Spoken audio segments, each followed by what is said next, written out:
Long ago, in a realm where moonlight lingered over silver-capped mountains and rivers hummed old ballads, there stood the kingdom of Eloia.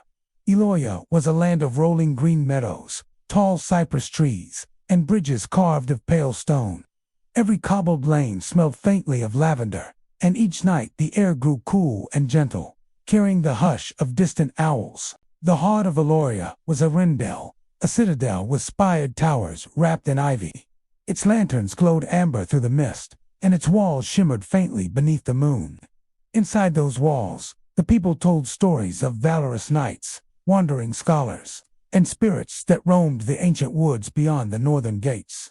Among the townsfolk was a quiet scribe named Leo. She lived in a humble, stone-roofed cottage near the edge of the city, where the last lantern of Innerdel's wall cast a soft golden pool each night.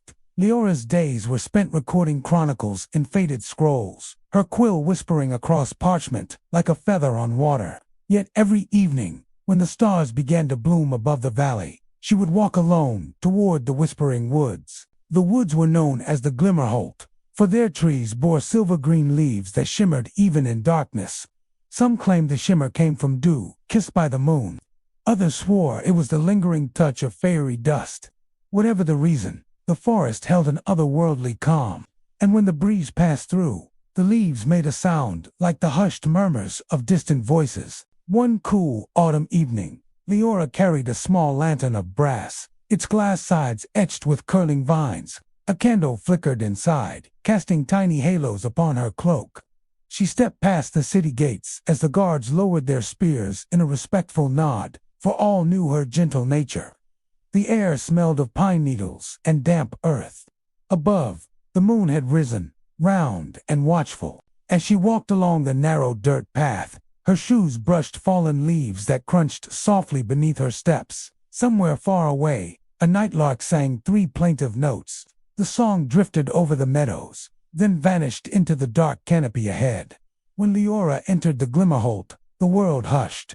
The wind softened. The branches arched overhead like the ribs of a cathedral, shadowed yet serene.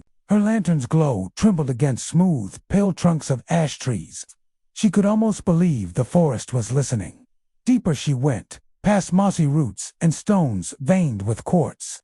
She followed an unseen trail, guided by memory, for she had walked these woods many times in secret. Her breath misted in the cooling air. Occasionally, she touched the rough bark of a tree for comfort, feeling its ridges beneath her fingertips. At last, she reached a small clearing where moonlight poured down like a silver veil. At the center of the clearing stood an ancient standing stone, weather-stained yet proud. Its face bore carvings of crescent moons and spirals, so worn that only the patient eye could trace them. Leora knelt before the stone, resting her lantern beside her. From a pocket in her cloak, she drew out a folded scrap of parchment. On it was written a verse in a tongue older than the kingdom itself, words taught to her by her grandmother, who once spoke of an unbroken song that bound the land to the sky. She read the verse aloud, her voice tender and deliberate. Each syllable seemed to drift upward and dissolve into the night air, as though the forest absorbed her prayer. For a long while, nothing stirred except the gentle rustle of silver leaves. Then, almost imperceptibly, the standing stone glimmered with a faint luminescence, like moonlight caught beneath its surface. Leora's heart fluttered. Her grandmother's tales had hinted at such wonders that the stones of the Glimmerholt remembered the voices of those who came before, and sometimes answered. Kneeling there, Leora felt no fear. She only sensed a deep, ancient calm, as though the land itself was breathing slowly beneath her palms. A hush settled deeper over the clearing, carrying with it the distant perfume of night-blooming jasmine. For several heartbeats she closed her eyes and listened not for words, but for the quiet pulse of the forest around her. The silence was profound yet strangely alive, as though unseen roots and stones hummed with a secret lullaby. At last, she rose, brushed pine needles from her cloak, and turned back toward the path. She glanced over her shoulder once, seeing the stone still faintly aglow beneath the moonbeam. A soft smile touched her lips, and she whispered a single promise to return. The lantern swung gently in her hand as she began the slow walk home. The nightlark sang again, low and sweet, as if bidding her safe passage. Beyond the trees, the turrets of Arundel shone like candle stubs against the horizon. A soft mist clung to the meadows, glowing pale under the moon. Leora thought of the scrolls waiting unfinished on her desk, and of the stories still unwritten in her heart. She crossed the old stone bridge where the river glided silently beneath. Looking down, she saw her reflection ripple and vanish as the current carried fallen leaves downstream. When she finally reached her cottage, the lantern's flame burned low, but a warmth bloomed within her chest. For tonight, the Glimmerholt had whispered back, and that was enough to guide her dreams. She closed her door, placed her lantern by the window, and lay upon her small wooden bed. As sleep drew near, the silver woods beyond the city swayed gently in the night wind, guarding her slumber. If you listen closely, you too may hear the tender murmur of ancient trees, carrying stories across the centuries. Morning came quietly over Eloria. The first light slipped across the misty hills, touching the towers of Arundel, until they glowed like burnished gold. Merchants opened wooden shutters and swept the stone steps before their shops. Children chased each other along the square, their laughter echoing off the fountain's marble lions. Leora awoke before the bells rang. She sat by her window, cradling a cup of warm tea, watching a thin veil of fog drift between the rooftops. The memory of the glowing stone lingered in her mind, as vivid as the scent of the jasmine she had smelled in the clearing. She returned to her desk, where a map of the kingdom lay spread beneath an ink-stained quill. Her gaze wandered across the inked lines that marked the northern border, the jagged peaks of the Frostfall Mountains, and the dark symbol drawn for the Glimmerholt. She dipped the quill, intending to record last night's strange event, when a sudden knock rattled her wooden door. Standing there was Darian, a young captain of the city guard. He wore a simple steel breastplate over his dark tunic, and his dark hair was damp with morning dew. His expression was composed, yet there was a shadow in his eyes that unsettled her.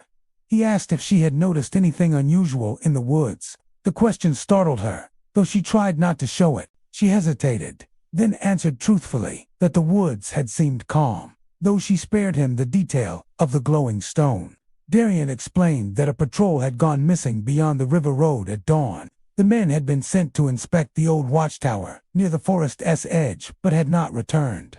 Tracks in the mud showed a scuffle, and strange marks had been found on the trees. No sign of blood, no broken weapons, only deep grooves that looked as if something with claws had passed by.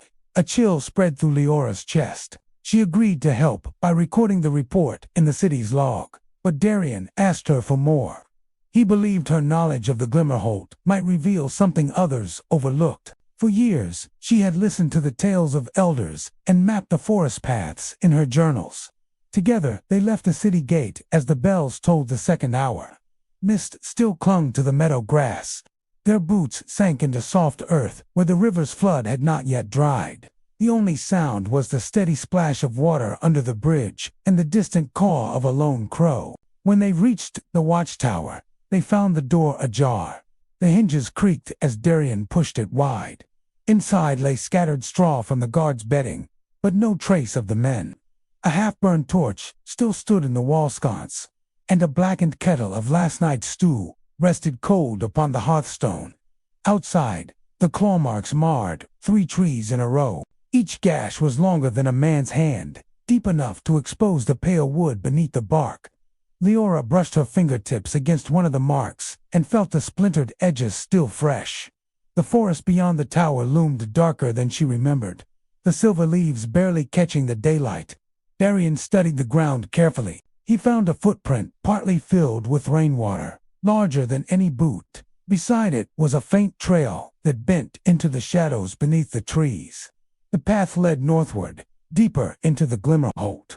They followed it in silence, listening to the hush of their routines. A squirrel darted across their path and vanished up a birch. Somewhere deeper, a woodpecker tapped briefly and then stopped, as if sensing their intrusion. By midday, they reached a hollow where ancient roots twisted above the ground like frozen serpents. The trail ended near a half-buried stone archway overgrown with vines and moss. Beneath the arch yawned the mouth of a tunnel that sloped down into the dark earth. Leora recognized the carvings faintly etched into the arch. They were the same crescent shapes she had seen on the standing stone in the moonlit clearing. Her breath caught as she realized this tunnel might lead to something far older than the kingdom itself. Darian lit a fresh torch, its flame casting gold across the damp stones. Together they stepped under the archway. The air grew cool and smelled of wet soil and ancient dust. Water dripped from unseen cracks in the ceiling, each drop echoing like a distant bell. The tunnel descended in a slow spiral. Their footsteps stirred loose pebbles that clattered down ahead of them. Walls bore more carvings, spirals, waves, and crescent moons, so eroded they seemed like ghostly echoes of forgotten hands. After what felt like a long descent, they entered a wide cavern. In the center stood a circular pool of still water, black as obsidian. Tiny points of light shimmered upon its surface, reflecting the torch flame. Around the pool rose pillars of stone carved in the likeness of hooded figures, their faces hidden beneath weather-worn hoods. Leora felt the weight of silence press upon her ears. Darian's torch flickered as though disturbed by a hidden breath of wind. He took a cautious step forward, the sound of his boot sole muffled by the damp moss. A faint ripple crossed the surface of the pool. From the darkness beneath came a low, hollow note, like a single chord plucked from a distant harp. The sound faded into the cavern walls, leaving only the soft drip of water. Leora sensed they were not alone, yet saw nothing move. She knelt by the pool, tracing the rim of stone with one fingertip, whispering the ancient verse once again under her breath. The torchlight shimmered in her eyes as she raised her head toward the nearest carved pillar. For an instant, she thought the hooded figure inclined its head toward her. Her heart gave a small, startled leap. Darian tightened his grip on the torch, scanning the shadows between the pillars. They waited in stillness, the air heavy with the scent of damp stone and moss. The ripple upon the pool's surface spread wider, lapping against the stone rim with a sound like a sigh. The cavern held its secrets close, but the silence itself felt like a warning. They lingered by the pool for some time, listening to the hush that surrounded them. The torch flame fluttered gently, throwing pale light across the water's black mirror. Every reflection shimmered and swayed, as if the cavern itself breathed in slow rhythm. Darian crouched to test the water with the tip of his gloved finger. It was colder than he expected, with a strange smoothness, almost silky. He withdrew his hand and watched the ripples fade back into stillness. Leora's eyes were drawn again to the pillars. Their stone robes were carved with patterns like waves beneath crescent moons.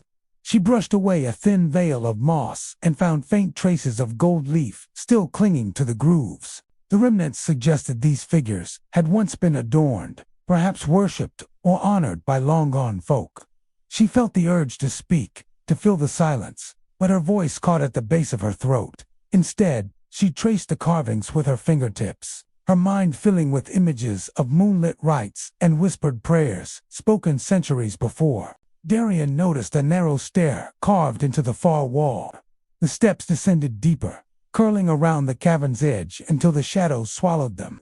He lifted the torch a little higher and asked whether she was willing to continue. She nodded.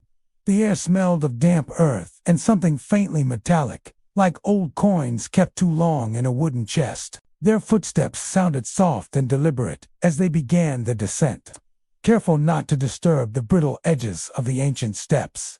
The stair led them into a lower corridor lined with stone alcoves. In each alcove rested the outline of a lantern, carved directly into the wall. The shapes varied in size and style, some slender and tall, others squat and round, but every one bore the same etched crescent near the handle. Leora slowed her pace to study each lantern.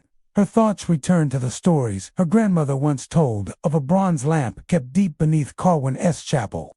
A lamp set to glow of its own accord when the valley faced great peril. She wondered whether those old legends were fragments of something rooted in these carvings.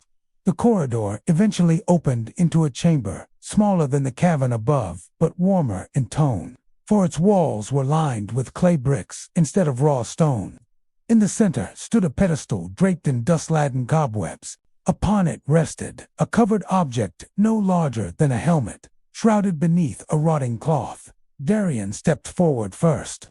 The cloth fell apart at his touch, disintegrating into gray threads that drifted down to the bricks. Beneath lay a bronze lantern with delicate filigree, its handle shaped like entwined branches of laurel. Though tarnished by time, the lantern's surface caught the torchlight and gleamed faintly. Etched into its rounded belly was the same crescent that adorned the arch above the tunnel. Leora gazed at it with a feeling that mixed wonder and unease. She reached out but stopped just short of contact, her hand hovering in the cool air. She could sense a subtle warmth radiating from the metal, impossible for an object so long entombed beneath the earth. Darian asked quietly whether she believed this to be the same lantern of the old valley legend. She answered only that it might be and that such things often carried more than symbolic weight. They decided to take the lantern back to the keep. Perhaps the steward or the old chronicler could shed light on its history. Darian wrapped the relic carefully in a strip torn from his cloak, then tied it with a length of cord. As they retraced their steps up the stone stair, Leora felt a change in the air. The stillness had taken on a charged quality, as though the cavern itself was aware of what they carried. Their torch crackled softly, throwing long shadows that stretched across the carved faces of the pillars. By the time they reached the mouth of the tunnel, the daylight outside was dimming. A pale mist had crept in from the river valley, curling around the roots of the trees. Birdsong had quieted, and the forest seemed to hold its breath. They paused at the archway, both glancing back once more into the spiral tunnel. The lantern, swaddled in rough cloth, rested in Darian's arms as though it were a fragile living thing. Then, with a wordless understanding, they turned toward the path that led back to the watchtower and the distant silhouette of Caerwyn Keep. The climb was slower than their descent had been, for the earth was damp and the mist thickened as night approached. Distant thunder rolled over the northern hills, low and prolonged, though no rain yet fell. The scent of the approaching storm mingled with the wet moss and pine. When at last the outline of the keep's towers came into view above the treetops, Leora felt a surge of both relief and foreboding. She could not help but wonder what unrest they might awaken by bringing the lantern back into the light of the castle halls. The road that wound toward Caerwyn Keep was lined with old oak trees, whose branches met overhead like the ribs of a vaulted hall. Between them, the fading daylight filtered through in streaks of copper and gray. The air grew cooler with each step as shadows lengthened across the damp earth. By the time they crossed the wooden bridge over the moat, the first drops of rain had begun to fall. They sounded soft on the hood of Leora's cloak, tapping like distant drumbeats. The water in the moat rippled gently, disturbed by falling droplets, and the restless paddling of a pair of ducks seeking shelter beneath the bridge's arch. The guard at the gate recognized Darian and greeted them with a nod. His eyes, however, lingered on the bundle in Darian's arms. Perhaps it was the solemn way the captain carried it, or perhaps some instinct told the guard that what lay beneath the rough cloth was no ordinary object. Inside the walls, the keep's courtyard smelled of wet hay and damp stone. Torches had been lit along the walls, their flames bending in the gusty breeze. Stable hands hurried to tie tarps over carts of grain, while a pair of children gathered spilled apples from the mud with small wicker baskets. Leora's eyes wandered upward to the tallest tower, where the banner of the valley lord sagged heavy with rain. The once bright blue of the cloth had dulled over the years, yet the silver stag embroidered at its center still caught the torchlight and gleamed faintly against the storm-darkened sky. They made their way across the slippery cobblestones to the steward's chamber. The steward, Master Cedric, was a lean man with sharp cheekbones and the watchful expression of one accustomed to the burdens of responsibility. He was seated at a heavy oak table piled high with parchment and wax-sealed scrolls. A small brazier burned at his side, warming the damp air that seeped through the stone walls. Cedric looked up as they entered, his brow furrowing slightly at the sight of the lantern wrapped in Darian's cloak. He listened in silence while they recounted the day's events, the claw-marked trees, the empty watchtower, the tunnel beneath the forest, and the relic they had uncovered. When Darian unwrapped the lantern and set it carefully upon the table, Cedric's eyes sharpened with curiosity. He leaned forward, peering at the crescent-shaped engraving, tracing its outline without quite touching the metal. He murmured that he had read of such a relic in the older archives, mentioned as part of a rite once performed to safeguard the valley's harvests against harsh winters. He admitted, however, that the text was fragmentary, and he had dismissed it as little more than a local superstition. Still, there was something in the lantern's presence, its muted gleams, its ancient design that seemed to stir a reluctant respect in him.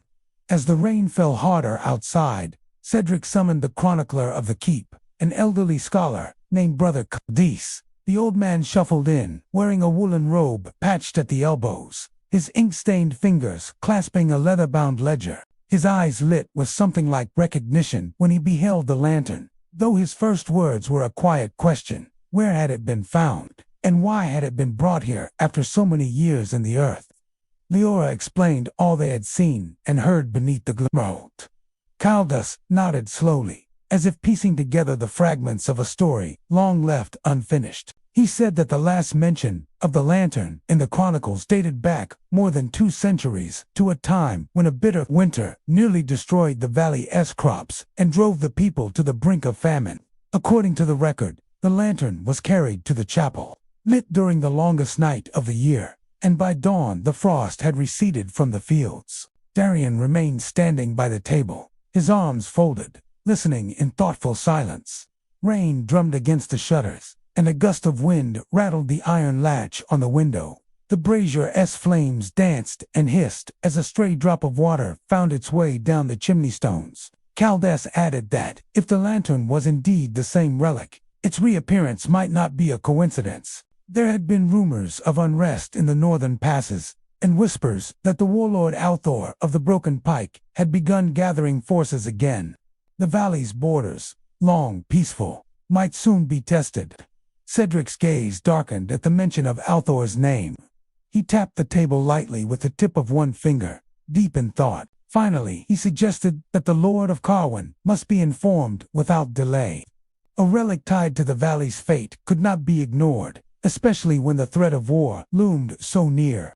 The meeting ended with an unspoken tension lingering in the chamber.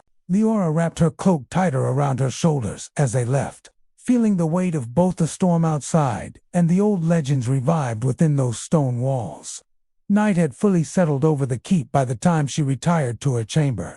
The rain had softened to a gentle drizzle, but the sky remained heavy with clouds that obscured the moon. She lit a single candle on her windowsill, its flame reflected faintly in the wet glass. From her window she could see the courtyard, where puddles gleamed like fragments of darkened glass under the torchlight. She wondered what new chapter had begun to unfold with the unearthing of the lantern, and what role she and Darian might yet play in the days to come. The morning after the storm was gray and heavy, the sky a low sheet of clouds pressing down upon the hills. The air smelled of wet earth and rain-soaked wood as Leora stepped into the courtyard. She found Darian already awake, speaking quietly with a pair of guards by the stables. The guards looked uneasy, their eyes drifting often toward the northern road that vanished into the mist. One of them reported seeing smoke during the night, then columns rising far off beyond the ridge, perhaps the sign of campfires.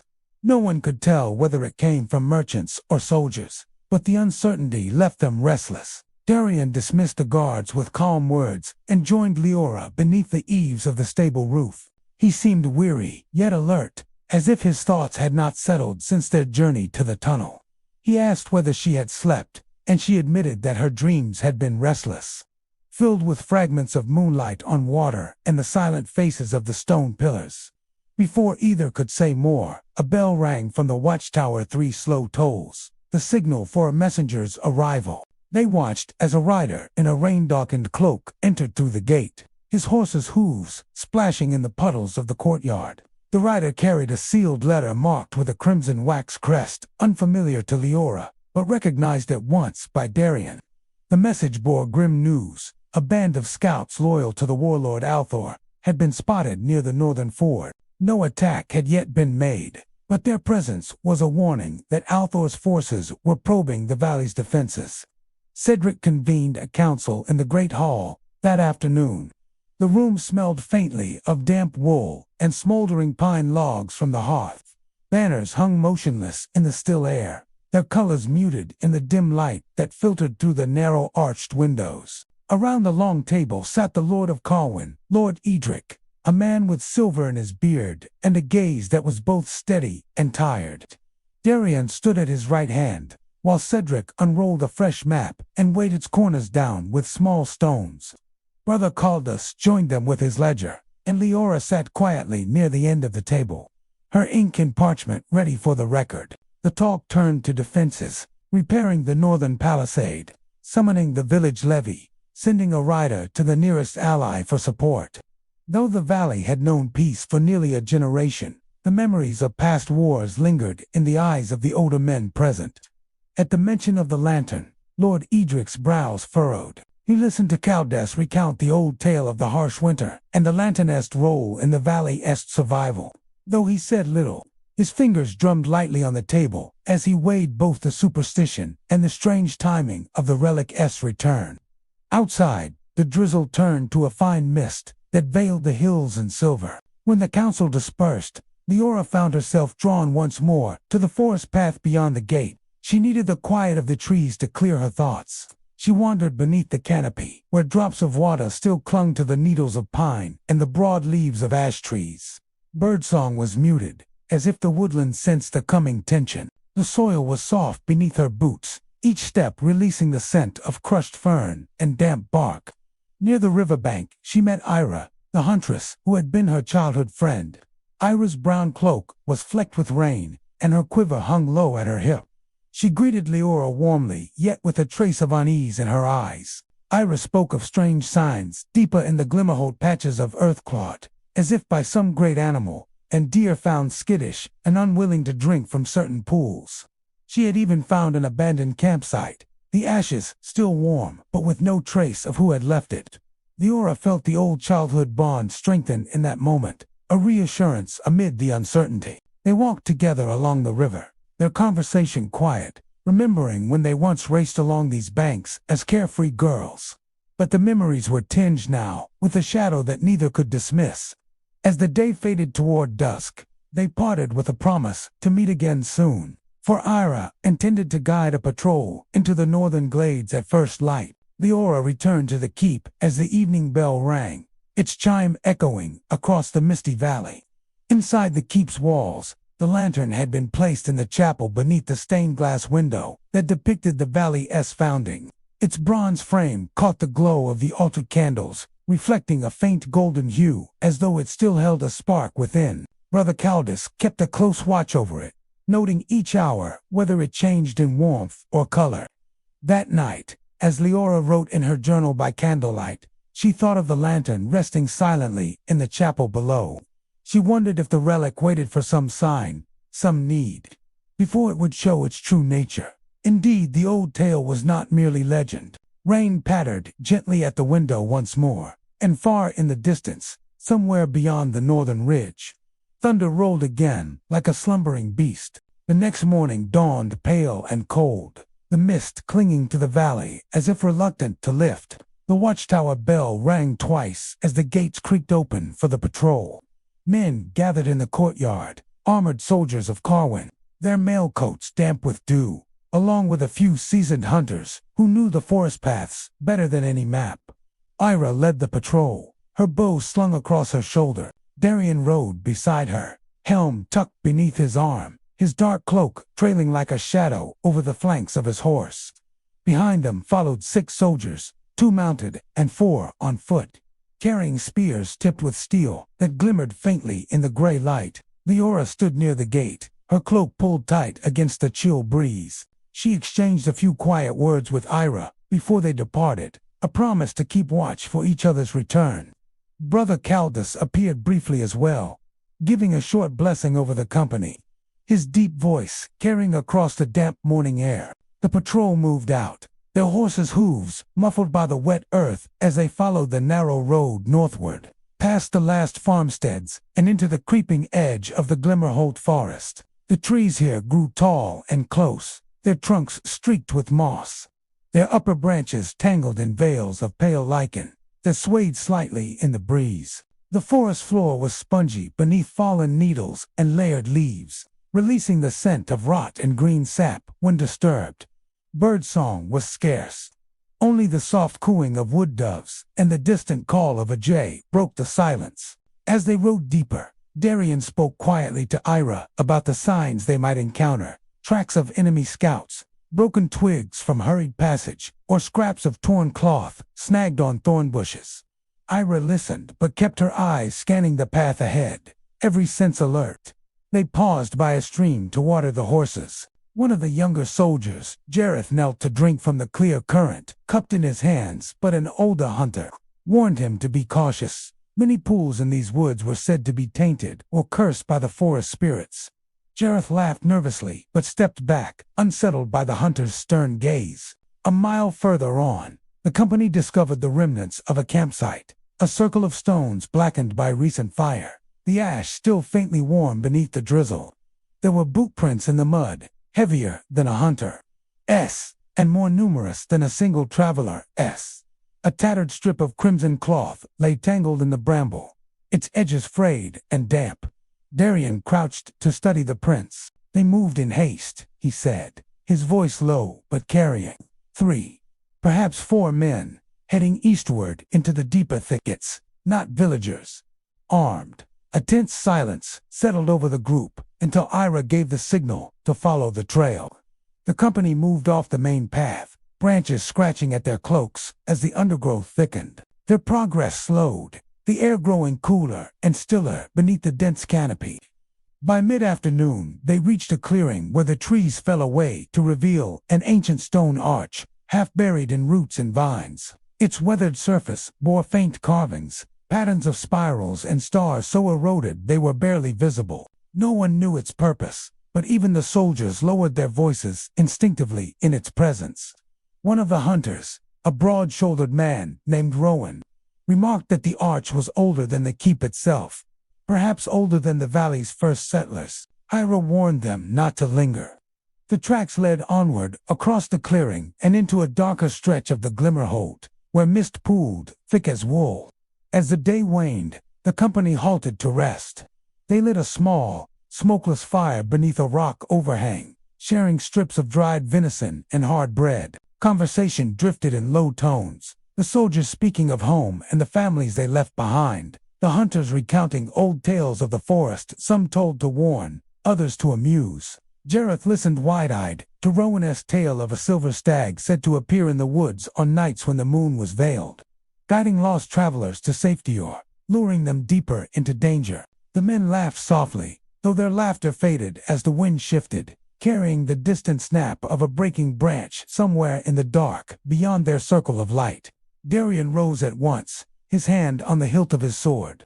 Ira signaled for silence, her eyes scanning the surrounding trees. For a long moment nothing stirred. Then, faintly, came the rustle of footsteps moving away into the mist. The patrol stood ready, every man's breath held, ears straining to catch another sound. But the forest grew quiet again, as if it had swallowed whatever had passed. They posted double watch that night. The fire burned low, its glow casting restless shadows on the overhanging rocks, while the mist thickened until it felt like a living thing pressing close around them. Back in Caerwyn, meanwhile, Leora assisted Brother Caldus in the chapel, recording each change in the lantern's glow by candlelight. The relics seemed to shimmer faintly at certain hours, though neither could explain why. Lord Edric spent the evening in the hall with Cedric, drafting a letter to the neighboring stronghold of Eldrith to request reinforcements before the snows came. Far to the north, beneath a crescent moon, riders wearing Althor's crimson sigil crossed the ford at nightfall, their cloaked figures vanishing into the black line of the forest. The fog that night was heavy enough to bead on the soldiers' lashes and dampen the bowstrings. Ira sat awake on the rock ledge above the dying embers of the fire, her bow laid across her lap, eyes fixed on the shifting pale curtains of mist between the trees. Rowan stood watch below, a spear in one hand, the other resting on the hilt of a hunting knife. Jareth, restless despite the chill, murmured to the older soldier beside him, a scarred veteran named Halric. "Do you think it was just a deer earlier?" Jareth whispered, Halric didn't glance at him. "No deer walks like that," he muttered, adjusting the strap of his worn shield. The rest of the patrol slept uneasily, wrapped in damp cloaks, horses shifting quietly in the shadows near the clearing's edge. Darian had chosen to rest, sitting upright against a mossy trunk, sword within reach, his eyes half open in the manner of a man long accustomed to ambushes. Near midnight, a faint metallic rattle broke the forest's hush like a bit of chain brushing against stone. Ira's fingers tightened on the bow. Rowan turned his head toward the sound. Catching Darian's eye, the captain rose silently, motioning for the others to stay low. Through the mist emerged three shapes, dark and hooded, moving carefully among the trees. They were not hunters. Their gait was cautious, and one carried what looked like a spear wrapped in cloth. Darian gestured to Halric and Rowan to flank left, while he stepped forward, his voice calm but edged with authority. "Stand where you are," he called softly. "State your business in these woods." The strangers froze. Then one stepped forward, just enough for the patrol to glimpse the pale line of a scar across his cheek. His reply came rough but measured. "Travelers bound for the valley. We seek no quarrel." Ira lowered her bow slightly, but did not relax her grip. "You camped by the stream today," she said, noting the crimson scrap they had found. "Why hide your colors?" A flicker passed over the scarred man's face before he answered. "Because the colors we once wore have brought only trouble.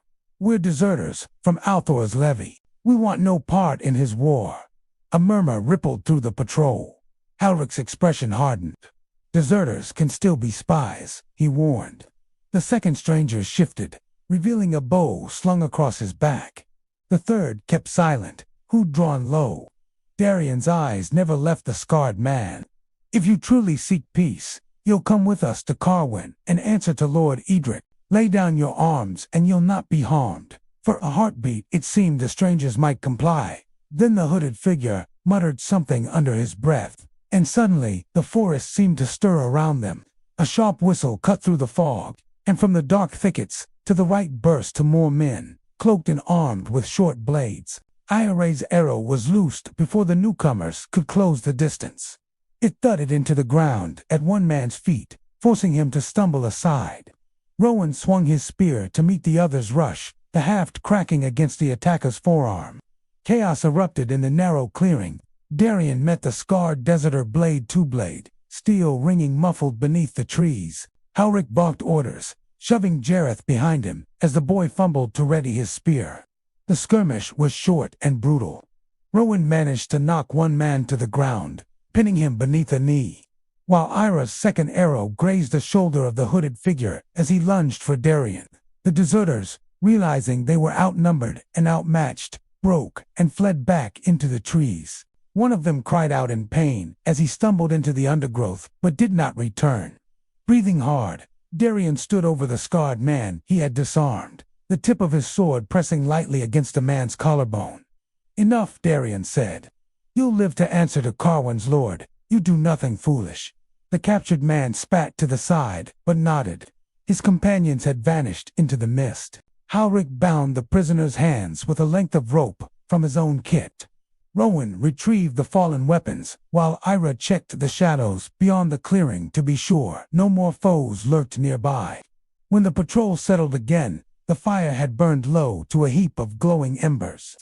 Jareth's hands trembled as he cleaned a nick on his spear blade. Rowan clapped the boy on the shoulder, telling him it was a good first stand. No shame and fear when the arrows start flying. The night passed without further attack, though no one truly slept. They took turns keeping watch, every creak of the trees and distant snap of branches setting nerves on edge. At dawn, a light rain fell, mist turning to fine drizzle. The prisoner walked under guard as they broke camp and started back toward Caerwyn, leaving the haunted clearing behind.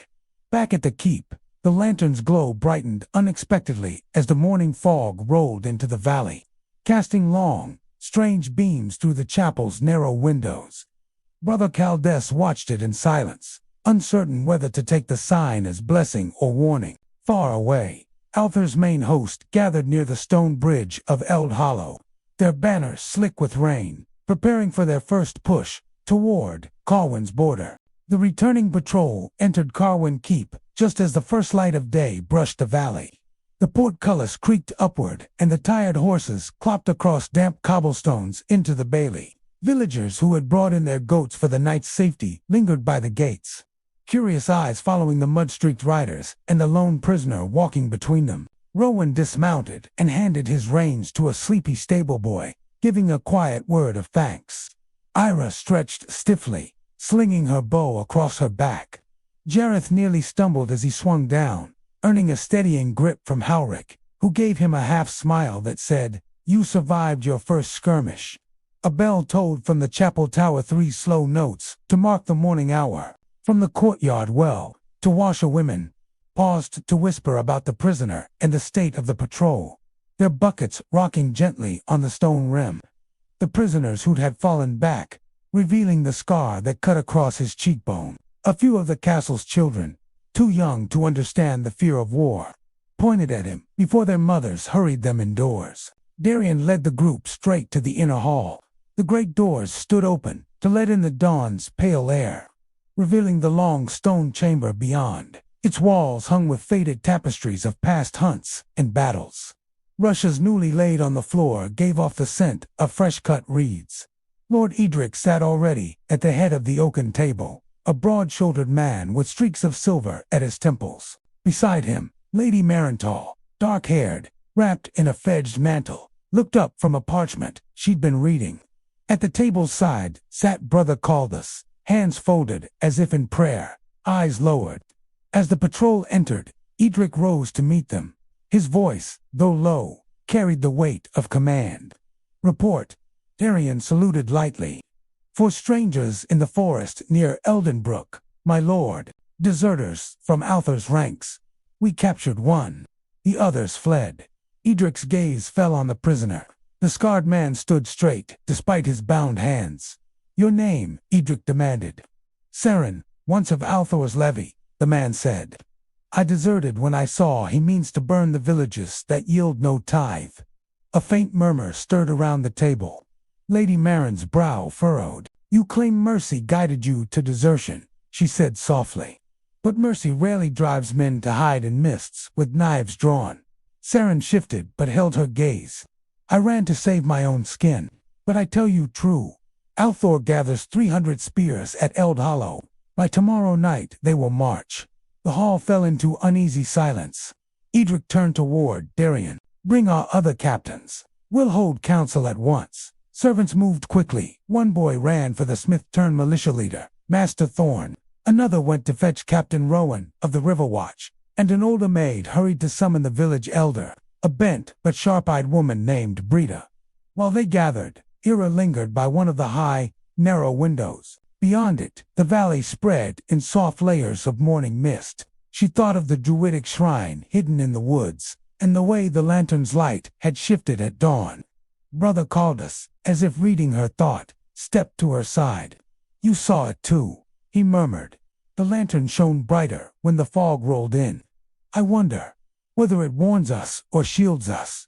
Ira nodded but said nothing. She had no taste for omens when steel and arrows would soon decide their fate. By the time the captains arrived, the hall was fuller, voices hushed yet charged with tension. Master Thorn smelled of iron and ash, his leather apron still dusted with soot. He leaned his hammer on the table as though it were a staff. Captain Rowan, broader than Darian, and with a salt-flecked beard, carried a rolled map of the valley. Elder Brita shuffled to her seat with a carved walking stick, eyes sharp despite her years. Lord Edric began without flourish. "Althor's host approaches. We cannot outnumber them. We must outlast them." Captain Rowan spread the map flat on the table, weighing its corners with stones. "They'll cross the Eldenbrook at the stone bridge. We can burn the bridge, but that traps our own foragers on this side." Thorn rumbled. "We can line the walls with boiling pitch from the tar pits. Not much, but enough for a first assault." Brita shook her head. "Pitch won't feed your children. If you bar the bridge, you must store grain now. The people in the outer village have none to spare." Lady Maren tapped a slender finger against a map. "Then we call them inside the walls. Crowd them in if we must. Better hunger than slaughter." The council argued in measured voices, trying to weigh stone against steel, hunger against fire. Darian stayed silent until Edric sought his view. "Captain, speak. We hold the keep as long as we can," Darian said. "We use the forest for cover set, hidden stakes by the north approach, where the slope narrows. Rowan and Ira know those paths better than any man." Ira inclined her head slightly at the mention, and Rowan, standing at the wall with arms crossed, gave a curt nod. Edric's eyes moved from one face to another. He was about to speak when a messenger entered, mud on his boots, breathless from the climb up the valley road. "My lord," he gasped. "Althor's banners were sighted at Eld Hollow's ridge by sunrise. They march faster than we thought." A ripple of unease passed through the gathered leaders. Edric looked to Lady Marin. "Sound the inner bell at noon. Bring the villagers within the walls by dusk." Lady Marin gave a short nod, her face calm though her fingers tightened on the parchment she still held. The council broke up with quiet determination, each hurrying to their tasks. Thorn to ready the forge, Rowan to the river watch, Breda to warn the outlying cottages. Ira and Rowan exchanged a glance as they stepped out into the courtyard. The sky had turned a cold pewter gray, and a chill wind wound through the towers. In the chapel, unseen by them, the bronze lantern flickered again, a spark rising as if stirred by some unseen breath.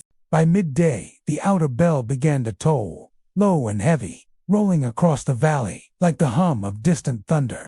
On the winding road that led to the keep's gates, lines of villagers appeared in the gray light. Shepherds with their lean goats, millers pushing carts piled with sacks of barley, mothers leading children by the hand while balancing baskets of herbs or bread on their hips. At the gate, Captain Rowan directed the stream of arrivals. "Move to the inner yard. Keep the carts to the left, pens for livestock to the right," he called, his voice carrying easily over the clatter of wheels on cobblestones. A pair of young brothers, each no older than 10, tried to tug along a stubborn donkey laden with firewood. Rowan crouched to help, giving the donkey a light push that coaxed it forward, then ruffled the boys' hair with a rough gentleness that made them grin despite their weariness. Elder Breda moved among the arriving folk, leaning on her carved stick, greeting each with a nod or a quiet word, her presence a strange comfort, even as worry furrowed her brow. Behind her shuffled a handful of weavers, carrying rolls of cloth they refused to leave behind, as if the threads themselves were part of their hearths. In the courtyard, Lady Marin oversaw the sorting of the villagers. Her voice was calm but firm as she instructed the stewards to assign families to chambers in the lower hall, and to stack grain sacks in the old armory, which had not seen weapons in years. The bailey became a patchwork of wagons, pens, and cooking pots, hastily set near the walls. Children sat atop bundles of hay, some wide-eyed at the sight of the towering battlements above them, others already chasing each other between the legs of soldiers, who watched with amused smiles. Rowan and Ira helped unload bundles of arrows and spears near the north wall. Nearby, Howrick directed a pair of blacksmith's apprentices as they hammered crude iron tips onto wooden stakes for the traps Darian had planned for the forest path. From the ramparts above, the view stretched to the valley's rim, where the Eldon Brook glittered faintly under the afternoon sky. The mist of morning had lifted, revealing dark lines etched along the distant ridges at first glance like rows of leafless trees. But as the watchers squinted, they saw the slow ripple of movement beneath the banners. A young sentry, barely 16, shaded his eyes and swallowed hard. "They're coming," he whispered. The horn on the wall tower gave a low, echoing note. The courtyard's bustle stilled as though a hand had hushed every voice. Men and women turned their faces upward, toward the ridge. On the high road just beyond the brook, the first of Althor's vanguard appeared, horsemen in dark cloaks, their spears upright and glinting in the pale sun. Behind them came the trudging columns of infantry, their shields strapped across their backs, the banners of the rival lord snapping like restless wings in the cold wind. Lady Marin joined Edric on the wall. For a moment, neither spoke. The sight before them needed no words. At length, she said quietly, "They'll be at the bridge by sunset." Edric's jaw tightened. "We'll not meet them on the field. Let them cross. Let them tire their march." We hold these walls. Below, in the courtyard. Ira glanced at Rowan. We'll be surrounded by nightfall, she said, her voice steady but low. Rowan merely nodded, checking the fletching on a sheaf of arrows. Darian strode along the parapet, pausing to speak to each sentry, reminding them to keep their eyes sharp, but not waste arrows on the first sight of the foe. His presence, solid and calm, seemed to steady the younger men. As dusk gathered, torches were lit along the inner walls, their flames flickering against the stone. The villagers huddled close together, near the old smithy, where stew simmered in a great iron pot, the smell of lentils and herbs rising to mix with the tang of smoke. In a corner, near the chapel steps, Brother Caldus tended to a handful of frightened children, showing them how to fold their palms for prayer. The bronze lantern inside the chapel glowed brighter as the night deepened, its light casting gentle beams that slipped through the cracks beneath the chapel door. From the far ridge, the distant drums began a slow, relentless rhythm that rolled down into the valley like the beating of some giant heart. A hush fell over the courtyard. Even the animals shifted uneasily in their pens. Ira stood at the north wall, bow in hand, eyes fixed on the dim figures that moved like a dark river across the valley floor. Beside her, Jareth gripped his spear so tightly his knuckles whitened. "Breathe," she told him quietly. "It's not the battle yet. Save your strength." The boy nodded, exhaling as he tried to ease the tremor in his grip. In the great hall, Edric, Merrin, and Darian studied the map by candlelight one last time, deciding which sections of the wall needed the strongest watch. Halric was dispatched to the armory to distribute shields to the farmers' militia, who would hold the gates if the worst came. By full nightfall, Caerwyn Keep was sealed, gates barred, villagers settled behind walls, soldiers posted, and only the glow of torches and the soft halo of the lantern lit the stone heart of the fortress. Beyond the walls, Althor's army camped by the brook, their campfires pricking the darkness like a field of distant stars. Inside the keep, the air was thick with the mingled scents of smoke, damp wool, and the unspoken weight of coming battle. Somewhere in the chap, the moon climbed pale and sharp above the valley, silvering the brook and the spears of the soldiers on the wall. A cold mist drifted from the river, curling around the outer stones of Caerwyn's gatehouse as though testing for cracks. In the bailey below, families tried to rest on straw pallets. Mothers hushed their children's questions. Fathers kept silent, staring at the wooden beams above as if they might offer an answer.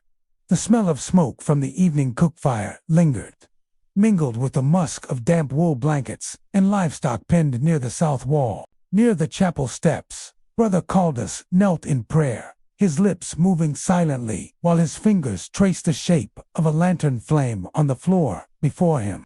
A few villagers joined him, sitting with bowed heads, drawing comfort from the steady glow that seeped through the chapel door. Above, on the ramparts, the night was restless. Ira crouched behind a crinal bow, ready eyes scanning the shadows below. Beside her, Rowan adjusted the leather bracer on his forearm, whispering, "Too quiet." Edric passed along the wall with Darian at his side. "Keep the torches low," the Lord said. "Make them guess our numbers." Darian nodded and signaled to the sentries, who shifted their spears and dimmed some of the wall torches so that the moonlight dominated the stones. The valley beyond was dotted with enemy fires, hundreds of them, each a small flicker of orange amid the blue-gray mist. Occasionally, the drums beat one slow, distant, a heartbeat echoing across the hollow. Jareth leaned over the wall, trying to count the fires, then stopped when Ira touched his arm. "Don't count them," she said softly. "It'll only feel heavier." Just past midnight, a whistle sliced through the mist. The defenders stiffened as a scatter of dark shapes moved from the enemy lines, small groups of scouts, advancing toward the brook. Edric raised his hand. "Archers," he murmured. Rowan and Ira knocked arrows. The signal came as Darian lowered his arm, and a dozen bowstrings thrummed in the same breath. Arrows flew silently into the mist. Moments later, a shout rose from the dark, followed by the splash of a man tumbling into the brook. The enemy answered with their own arrows, black streaks slicing the moonlight. A thud echoed as one lodged in the wooden shutter of the north tower. Another skidded off the stone near Jarrett's foot, making him jump back with a curse. "Keep low," Ira hissed. Below, in the courtyard, Lady Merrin ordered the villagers into the inner hall. "Close the doors and keep to the floor," she urged them, her tone even though her face was tense. Mothers pulled their children close. Shepherds urged their goats into corners. The old miller held a boy's hand as they hurried past. The clash at the wall grew sharper bowstrings, clattering arrows, and the grunt of men heaving barrels of stones toward the parapets. Darian oversaw the pouring of water to wet the wooden gate beams in case of fire arrows. "Don't waste the oil unless they bring ladders," he called out. At the western wall, Halric and two farmers tipped a wagon load of sharpened stakes into a chute, sending them tumbling to block the narrow path below. From the darkness rose the shrill cries of startled horses as the enemy scouts stumbled into the barriers. Through it all, the lantern in the chapel glowed steadily. Some of the villagers, unable to sleep, sat near the door simply to watch its light, as if its warmth could reach their bones despite the chill that crept through the hall. Around the third watch of the night, the enemy's drums sounded again, this time faster, then stopped. A hush settled, heavy and expectant. Then came the deep, booming thud of something striking the earth. The enemy had rolled forward their first small battering ram to test the gate. Edric shouted an order. Archers shifted positions above the gatehouse. A volley rained down, knocking back the handful of men who had pushed the ram close. The survivors retreated quickly into the dark, leaving the ram abandoned just beyond the moat. Ira exhaled slowly, lowering her bow. "They're measuring our strength," she said. Darian nodded grimly.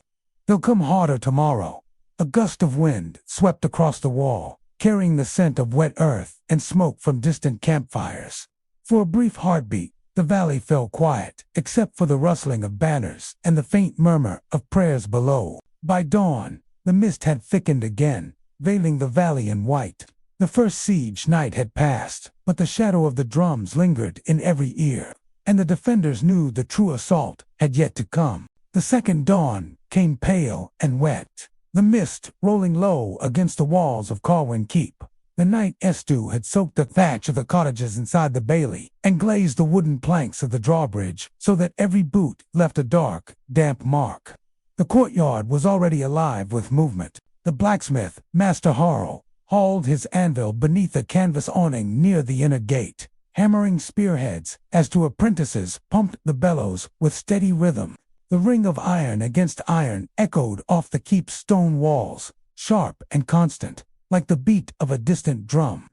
Near the well, Lady Merrin organized the morning ration, barley porridge ladled into rough wooden bowls. A line of villagers stretched across the yardwomen, with scarves drawn close around their faces, children clutching their bowls, an old shepherd with his dog at his heel. The air smelled of boiled grain, wet straw, and damp wool cloaks. Close to the chapel steps, Brother Caldus distributed tiny strips of dried herbs to mothers who came asking for help with their children, Escoffs. Beside him knelt a boy, sharpening a broken arrowhead on a flat stone. Slowly, the brother advised, "A dull blade won't pierce anything." In a shadowed corner, two minstrels who had arrived before the siege now sat plucking their lutes, trying to calm their nerves by tuning strings that had gone slack in the damp night. A few children crept closer to listen, their faces pale but curious. Above them all, the soldiers changed the night watch for the day.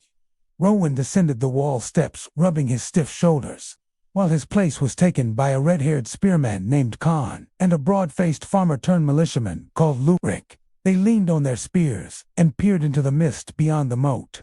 On the southern wall, Ira scanned the valley through narrowed eyes. From the fog emerged the faint outlines of enemy shapes, long poles being raised, the creak of timber. "They're building ladders," she muttered.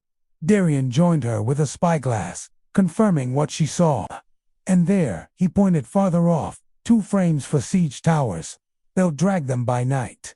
The word spread quickly across the ramparts, stirring the defenders' nerves. A young stable boy named Terran, carrying a bucket of water for the horses, overheard and whispered the news to a group of women washing linen near the well. Soon the courtyard buzzed with worried voices. Ulrich, standing by the chapel door, watched the crowd. He noticed how the villagers huddled in little knots, families, friends each clinging to the other, as if to keep the day's fear at bay. In his scribe's journal, he sketched a quick scene of the crowded yard, the blacksmith's sparks flying like tiny stars, the line at the porridge pot, a dog shaking the dew from its coat. Inside the hall, Lady Marone met with Edric and the old captain of the watch. Sir Caerwyn maps lay unrolled on the table beside a candle stub. Caerwyn, gray-bearded and slow-voiced, tapped a spot on the parchment. They'll try the south wall first. The ground's firm there and close enough for ladders. Merrin folded her hands. Then we'll move the children to the upper dormitory in the north wing. Keep them away from that side. Back in the yard, the morning chores went on despite the tension. Cooks stoked a smoky fire to bake flat bread.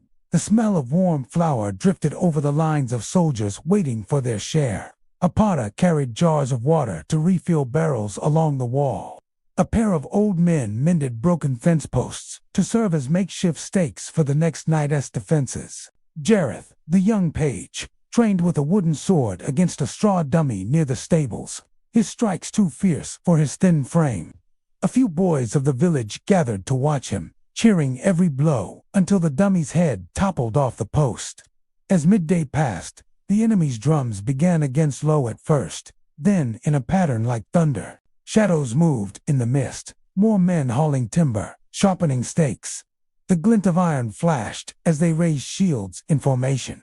The mood inside Caerwyn shifted. The lute strings fell silent, children clutched their mother's skirts, and even the blacksmith's hammer paused mid-strike for a heartbeat. All eyes turned toward the southern wall. "Back to your work," Darian called out from the rampart, his voice steady. "Fear makes poor armor." The people obeyed, but their movements were quieter now, the clang of metal and chatter dampened by the distant beat of the enemy's preparations. By evening, the mist had thinned enough to reveal the valley more clearly. Two half-built siege towers, like crooked skeletons, rising against the pale sky. The sight made the keep's walls feel suddenly thinner. Ulrich closed his journal and looked up at the lantern's glow in the chapel window. The flame trembled as if in a breeze, though the air was still. He wondered if it was his tired eyes or something older stirring within that light. The sun slid down behind the western hills, leaving the valley awash in a copper-gray glow. A chill breeze drifted into Caerwyn Keep, carrying with it the smell of damp earth and distant wood smoke from the enemy campfires. By the time the last meal was served, the torches in the courtyard sputtered in their iron brackets. A bell clanged softly from the chapel, summoning those chosen to the council. Villagers, soldiers, and a handful of tradesfolk trudged toward the great hall with cautious steps, their shadows stretching long along the walls. Inside the hall, the space smelled of old pine boards, tallow smoke, and the lingering aroma of boiled barley from the kitchens below. Benches had been pulled in a wide circle near the hearth. The fire there burned low but steady, throwing orange light across the carved beams overhead. At the center stood Lady Merrin, her dark wool cloak drawn close. Edric the steward hovered nearby with a wax tablet in hand. Sir Caerwyn, stiff-backed despite his years, leaned on the hilt of his sword. Ulrich took his usual place at the edge of the circle, journal resting on his knees. "Come closer," Merrin said gently, nodding toward the gathered faces. "We'll speak plainly tonight." A carpenter named Dren, sleeves rolled to his elbows and hands still speckled with sawdust, stepped forward first. "My lord steward," he said, bowing his head toward Edric, "the southern palisade we built for the sheep, Pinset, could be torn down for spare planks. They'll serve as barriers at the gate or as scaffolds to mend the wall." Edric made a note on his wax tablet. "Well thought, Dren. See to it at dawn." Next came Harl, the blacksmith, shoulders broad and face smudged from the forge. "I can harden only a dozen spearheads before sunrise," he admitted. "But I'll work through the night for another dozen by tomorrow eve. I'll need coal brought up from the stores under the stairs." "I'll fetch the coal," offered a gangly stableboy Taran, still smelling faintly of hay. His eagerness drew a brief smile from Harl. By the hearth, The miller's wife, Anwen, stood with arms folded over her shawl. "My concern is for the children," she said. "Maids can watch the sick and the little ones in the north dormitory, but we'll need more blankets." The wind sneaks through the stonework there. Ira, leaning against the carved chair near the wall, added, "I can spare 2 hunters to go with the carpenter at dawn, to help with planks and to gather branches for extra bedding." The healer's apprentice, a girl of about 16 named Lissa, lifted her voice next. "Brother Caldus says, our herbs are nearly gone. We've chamomile enough for fevers, but the comfrey roots are running low. If the weather holds, I can go to the riverbank tomorrow, before first light, to dig more." A murmur of worry passed through the council at the thought of anyone leaving the safety of the keep, but Merrin raised a hand. "Go with 2 guards," she decided, "and only if the mist is thick enough to hide you from the enemy camp." From a bench near the far wall, Khan, the red-haired spearman, spoke up, his tone rough but steady. "The men grow restless. Some say they'd rather ride out tonight and strike before the ladders are set. Others say we wait behind the walls. We need a word to settle them." Sir Garin pushed himself to standing. His voice carried the slow weight of years. "We strike too soon and risk being cut down in the open fields. We wait too long and they'll come with towers and more men than we can count. The river to the south is our shield diff. The rain comes again and swells it. Their wagons and towers will sink in the mud. We must hold the walls and hope for weather to favor us." A low discussion rippled around the circle. Edric, tapping the wax with his stylus, said, "We'll post extra watch tonight. If they move their towers closer under cover of darkness, we'll send out a small band to burn the frames before dawn." The farmer Bryn, a broad man with straw still clinging to his boots, rumbled from the back of the hall, "Let me go with them. I know the south field paths better than any soldier." Ira gave a firm nod. "Bryn will go. We'll need his knowledge of the ground." A brief silence fell as Merrin looked around the circle at the weary but determined faces: blacksmith, carpenter, miller's wife, healer's apprentice, soldier, farmer, boy, scribe. Then it settled. She said softly, "Tonight we hold our breath, and tomorrow we work twice as hard." The fire in the hearth cracked softly as if in agreement. Outside the hall, the wind stirred the banners above the gate. Beyond the walls, the enemy drums beat their slow rhythm, a distant thunder that carried through the stones and into every heart. The mist that night was heavy as wool, lying low against the ground, clinging to boots and cloaks. No moonlight pierced the clouds, only the pale glimmer of the watch torches along Caerwyn's wall. At the south postern gate, 5 figures gathered in silence. Ira, bow slung across her back, Bryn the farmer, carrying a short-handled axe, Khan the spearman, his red hair bound tight beneath a leather cap, 2 young guards, Lorik and Sanich, with a rope-wrapped flask of pitch tied to his belt. Edric himself came down the stair to meet them, the lantern in his hand shielded so the light wouldn't spill into the dark. "You know your task," he said in a hushed tone. "Find the frames of their towers. Burn what you can. Cut what you can't. If the drums change, return at once." Bryn tugged his wool, hood lower over his brow. "The Southfield path will keep us hidden till the brook," he murmured. "Stay close and keep to the stones. The grass will crunch underfoot." One by one, they slipped through the narrow gate as the sentry lifted the bar, just enough for them to pass. The chill of the valley wrapped around them at once, smelling of wet reeds and churned earth. Ira led the way, eyes sharp even in the gloom. Behind her, the others moved in careful single file. Every step seemed to echo in their own ears, though the mist muffled most sound. Halfway down the slope, the distant flicker of enemy fires came into view, blurred orange orbs in the fog. Khan grunted under his breath. "They've 100 fires at least," he said quietly. Bryn answered, "Not all for Minsum, for their horses and carts. Still, too many." When they reached the brook, the party crouched low, letting the mist cover them as they crossed on stones slick with moss. A heron startled from the reeds and flapped away with a harsh cry, freezing every man in place. For a long heartbeat, all listened for any answering shout from the enemy lines. None came. Moving on, They climbed the shallow bank beyond the brook and pressed themselves against the dark hedgerows that marked the edge of the plowed south fields. The ground smelled of wet soil and last season's straw. Through a break in the mist, the wooden ribs of the unfinished siege towers loomed tall, skeletal shapes that looked almost like stripped trees, frozen mid. Beside them lay piles of planks and coiled ropes, all dimly lit by the embers of nearby campfires. Ira motioned for the group to pause. They knelt behind a mound of earth while she studied the nearest tower. 2 guards stood at its base, one dozing against a wheel.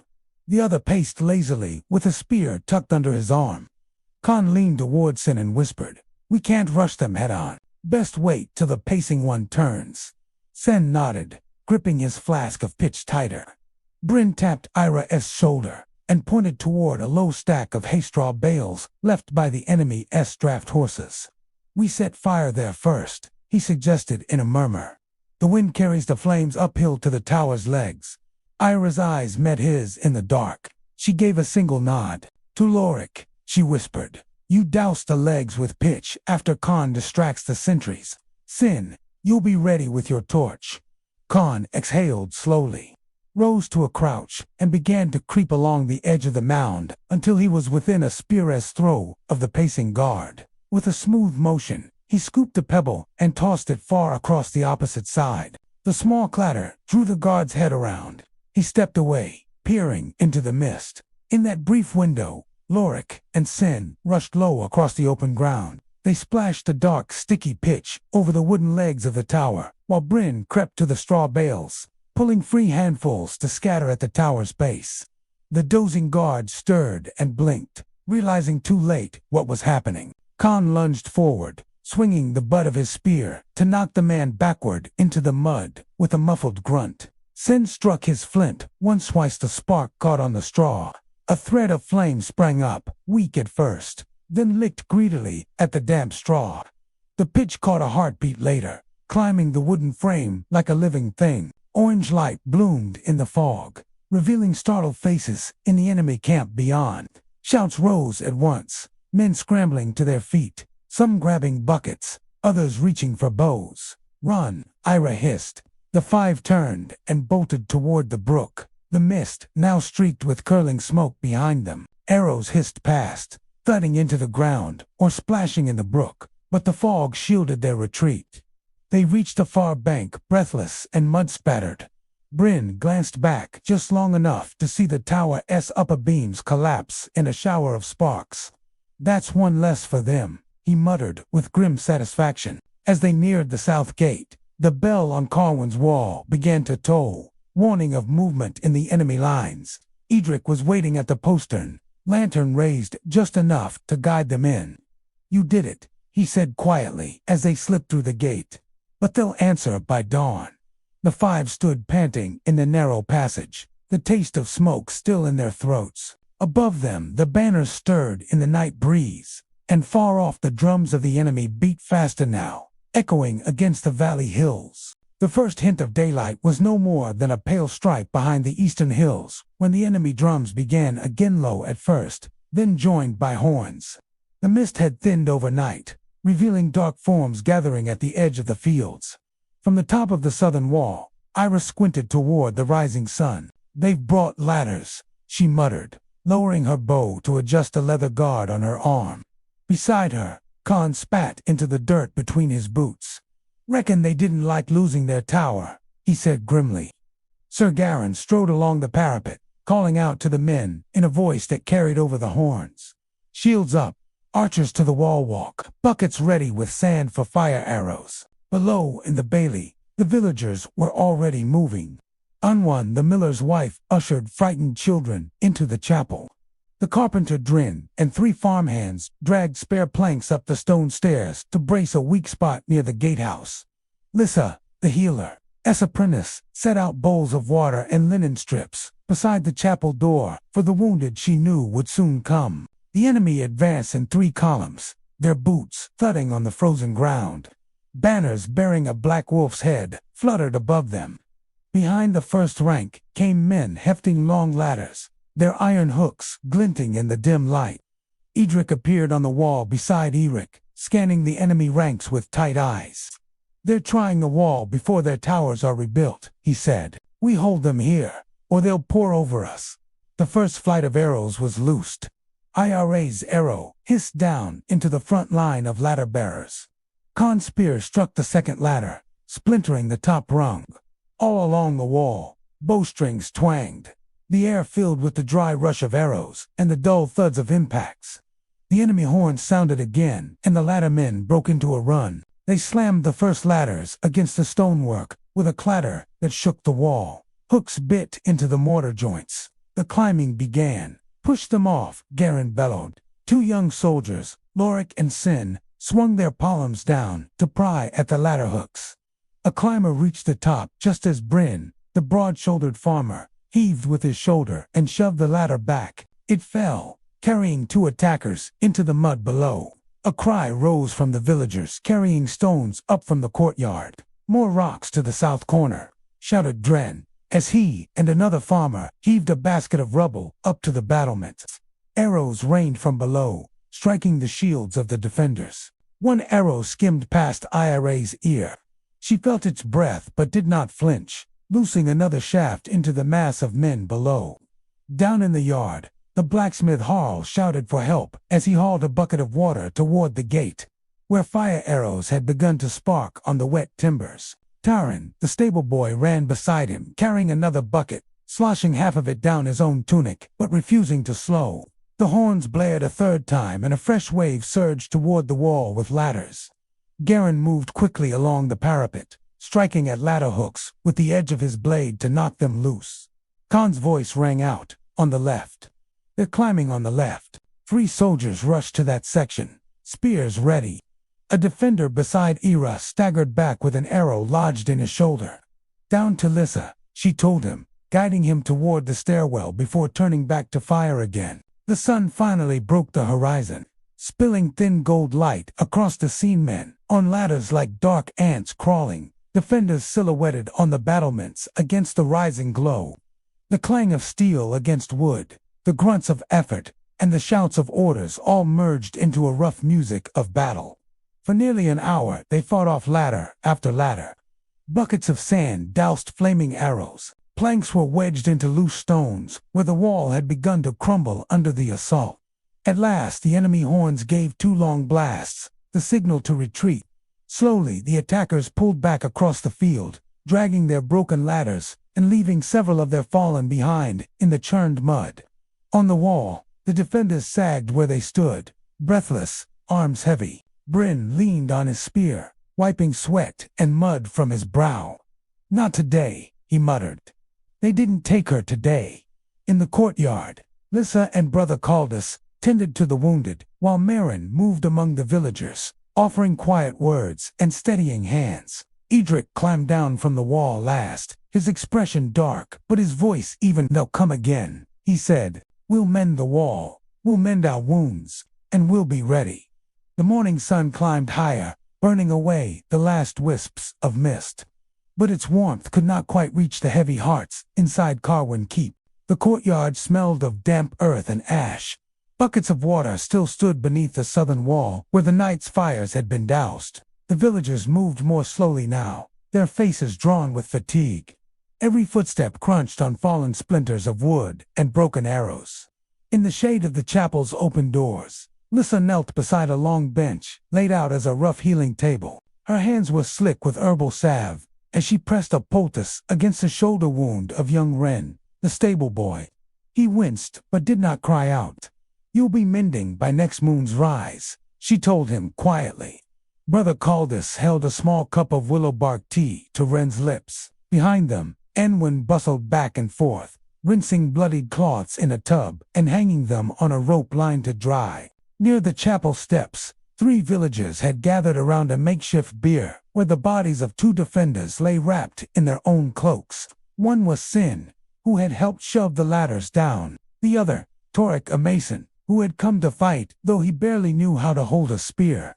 Ira approached a bier carrying an armful of heather she had gathered from the slopes outside the wall. She knelt to lay the purple sprigs across the cloaked forms. Onwun set a hand on her shoulder in silent thanks.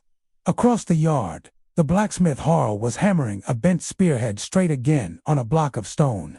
Each ringing strike echoed through the courtyard, a stubborn note of industry among the hushed voices. At the far edge of the yard, Edric stood with Sir Garin and Dren the carpenter, studying the southern wall where fresh cracks ran down from the battlement. "We'll brace it with more timber," Dren said, "and sandbags at the base. I'll need 6 strong backs." "You'll have them," Garin replied. Bryn, the farmer-turned-soldier, limped past carrying 2 heavy sacks of sand over his shoulders. When he saw Wren sitting with his arm in a sling, he grinned despite the weariness on his face. "Next time, lad, you let the older men climb the ladders." Wren laughed weakly and shook his head. By mid-morning the sun had risen high enough to warm the inner yard. The villagers gathered for a brief service, led by Brother Caldas. He stood at the chapel door, his voice low but clear. "These brave souls gave their breath to shield us. May their courage carry us through the dark days yet to come." Anwan's youngest daughter placed a wildflower at each bier. For a moment the yard fell silent, except for the soft rustle of banners in the breeze.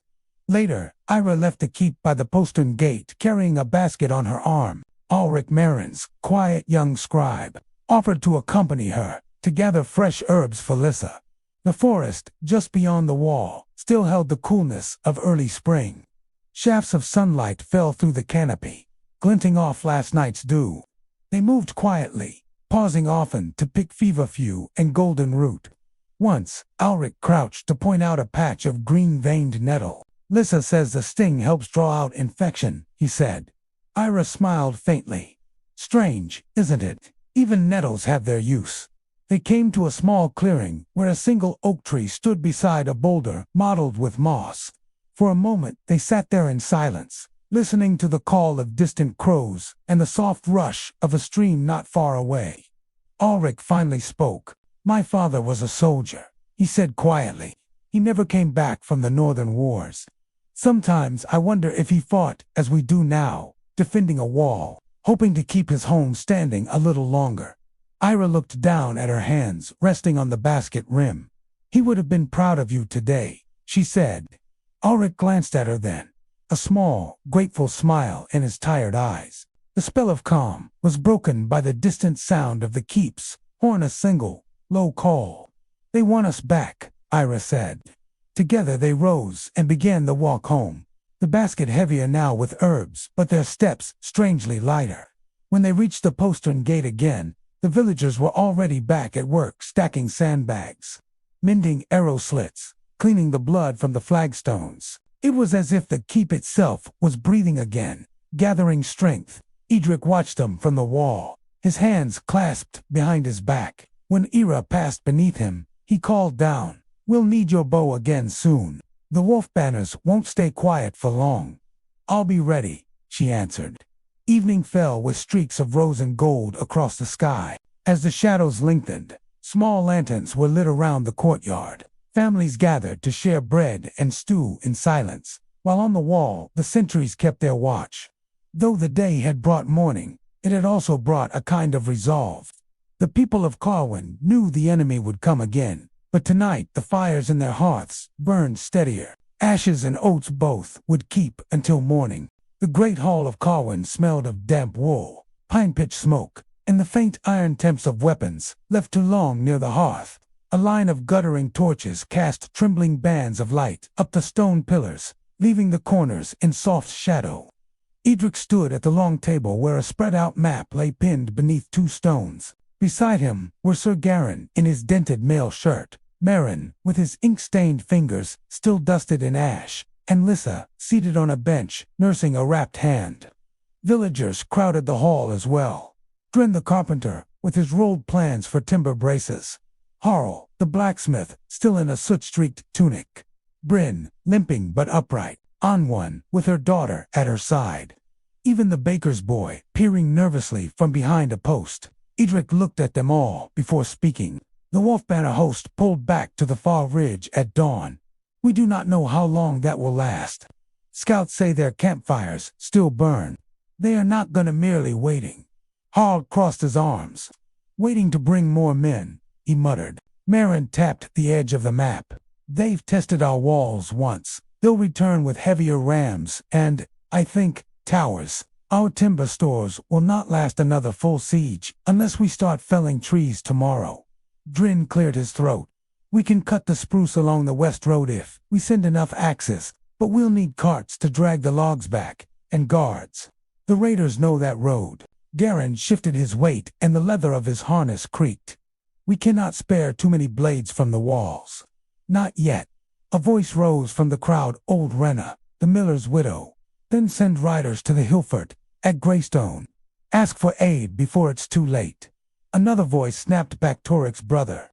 Keth, and leave our gates open for the riders to be cut down on the road. If Greystone had meant to help, they would have come when the banners first appeared. A ripple of murmurs followed, sharp with fear. Edric held up a hand. Peace. We will not tear each other apart while the enemy waits outside the walls. We have enough food for a fortnight if we ration it. We must decide to night cut timber for new braces or risk the road to seek allies. Lissa's quiet voice carried across the hall. We will need more herbs and cloth for the wounded. If we wait for another battle, many will suffer for lack of simple care. Ira stepped forward from the back of the hall, bow slung across her shoulder. Send at least 2 riders south at first light. I'll guide them past the marshes. I know the deer trails that cross the ridge unseen. Greystone has healers, even if not soldiers. We cannot face another night like the last without more bandages and balm. A low rumble of agreement swept through the villagers. Garen rubbed his jaw, studying the woman. You would ride out yourself. I said guide, she answered, but if no other volunteers, yes, I will ride. Merrin raised his ink-stained hand. I'll draft a letter for the Lord of Greystone tonight, sealed and signed. They may ignore us, but words carry weight when swords fail. Edric looked at each of them, in turn the wounded healer, the stubborn smith, the carpenter, the hunter who offered to ride into danger. At last he nodded once, to riders at first light. Ira will guide them to the ridge crossing. Drin, choose 2 woodsmen you trust to ride with her. The rest of us begin cutting timber by midday. We strengthen the south wall before sunset. Bryn, you'll oversee the rationing of grain and oil. We cannot waste a single handful. The assembly broke into pockets of murmured talk as people gathered their cloaks. The torches hissed and spat resin. Outside, the evening wind moaned faintly against the shutters. As the hall emptied, Ira lingered at the long table, eyes on the map. Edric joined her, speaking low so the others would not hear. You need not risk yourself again so soon after the fight. Her expression remained steady. Someone has to lead them through the woods. You have a wall to hold. I have legs enough for the road. He studied her for a long moment, then inclined his head in acceptance. May the lantern's light guide you back, he said. By the time the last torch was lowered into a bucket of sand, the council's choice was made. At dawn there would be riders on the road, axes in the forest, and a castle braced for another storm. The eastern sky was only a pale wash of silver when the drawbridge chains groaned and lowered over the narrow moat. A thin layer of mist clung to the ground like breath from a sleeping giant. Ira rode first, her bow wrapped in oilcloth against the damp.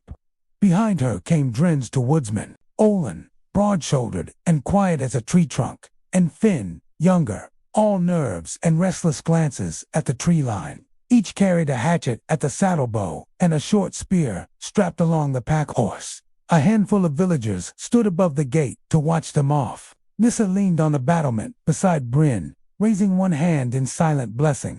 Garen's helmet caught the first streak of sunlight as he gave them a curt nod.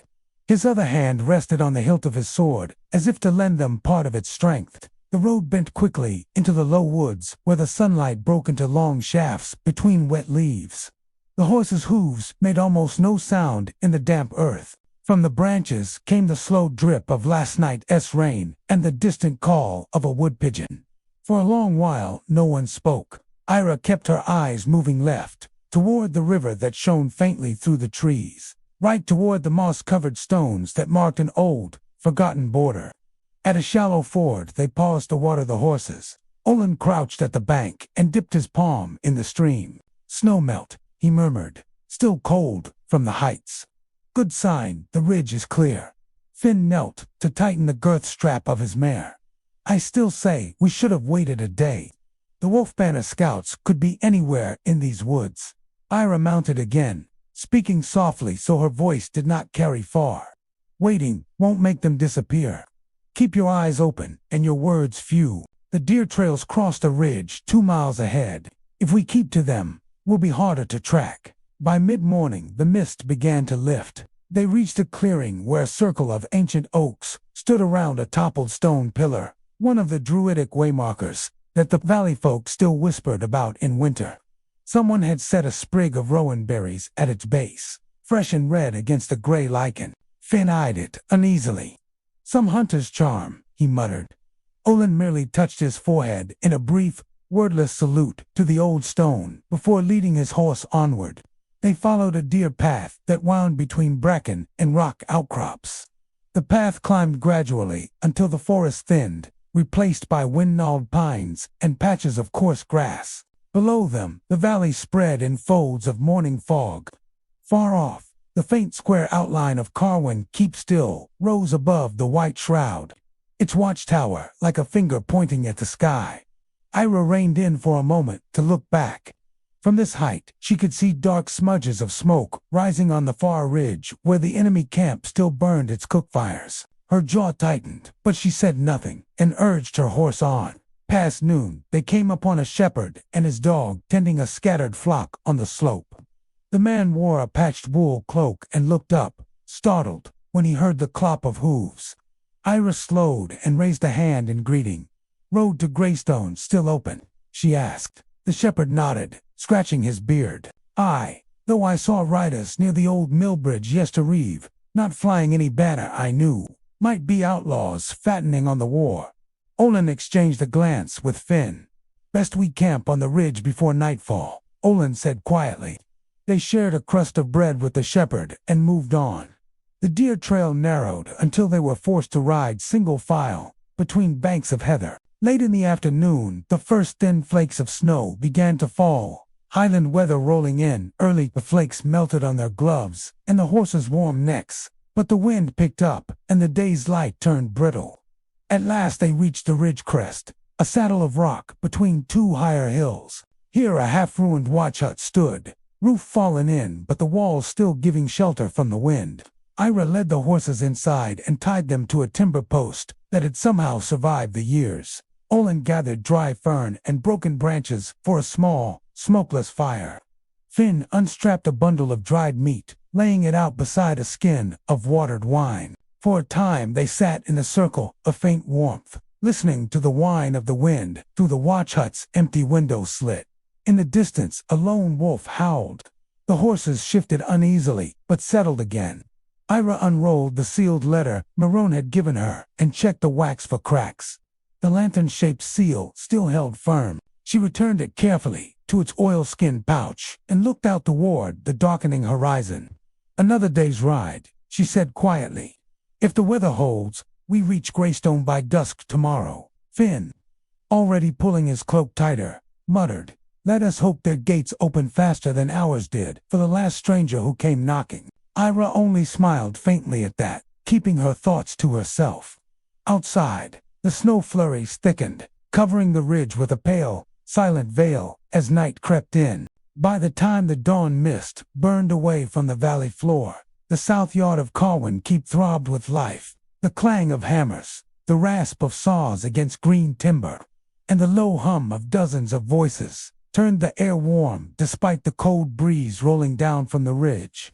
Edric strode between wagons and piles of planks, sleeves rolled up like any common laborer, where the old wall bulged outward from last week's battering. Carpenters had fixed stout props and began building an angled brace of spruce trunks. Children carried wicker baskets of iron nails from the smithy to the yard, wide-eyed at the bustle. The blacksmith Harl stood shirtless beneath the morning sun, though the air was cool, sweat streaking his soot-darkened skin as he swung his hammer to draw out fresh spikes for the timberwork. A thin curl of smoke rose from the forge chimney beside him. His apprentice, a boy called Jarek, pumped the bellows until sparks leaped like fireflies. Near the gate, Bryn oversaw sacks of grain being hauled to the upper rooms. He had a ledger clutched in his left hand and a bit of chalk in the other, muttering the count to himself each time a sack passed the threshold. Beside him, two millers' daughters stacked baskets of dried peas and beans, laughing in hushed tones at something only they knew. In the herb garden, behind the stables, Lissa knelt beside a row of tansy and mint, her wounded hand clumsy but determined as she snipped what she needed for the healing bruise. On one, the baker's wife helped crush dried comfrey root with a mortar stone, her flowery sleeves dusted now with green stains. By mid-morning, Sir Garin rode the length of the wall on horseback, his armor dulled by years of service, calling down advice or rebuke wherever men flagged in their work. At the half-collapsed corner near the south tower, masons chipped away loose stones and reset them with new mortar, their voices carrying over the steady thump of their mallets. From the forest road came the creak of wheels and the rhythmic thud of axes. The first wagons of freshly cut spruce rolled in, led by a line of woodsmen under Toric's brother Keth. Their boots were muddied to the knee, their shoulders white with sawdust. Edric met the returning men at the gate, helping to unload the logs himself. "Stack them by the wall cut," he said. "We'll shape them to fit before nightfall." Keth wiped his brow with the back of his arm. "The deer scattered at our noise.